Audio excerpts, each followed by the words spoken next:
Po tom, čo sa tohto muža po rokoch podarilo vysťahovať z luxusného domu pod hradom, nasťahoval sa do iného bytu v centre mesta.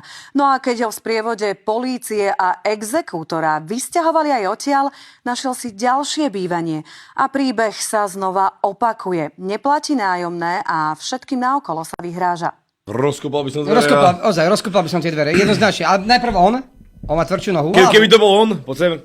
Po tej plešine by som mu plesol takú. Indulnou, to sa oplatí. No nevolal by som policajt to učiť, lebo oni by prišli a nič by nevyriešili. Tak ale musel by som čakať, kým idem von z bytu, nie? Že by som rozkopal dvere. Ja by som rozkopal dvere. A hádam chodí do obchodu. Takže jednom, keby išiel, tak by som ja mu kradol, alebo čo by mal. No 15 hodín budem čakať, kým vyjde vonka z bytu, to čo? Tak si objednáš bolta, nie? Ale kto ty? Ty Ja si všeobecne, čo budeš na chodbe čakať, kým on vyjde, nie? No ja by som rozkopal dvere, to je jedno, či by to boli moje. Veď to je tvoje. Aké by to boli moje, napríklad? Ale tvoje by som duplom rozkopal a rozpýlil. A platil by som si ich ja, nie? Bizarre.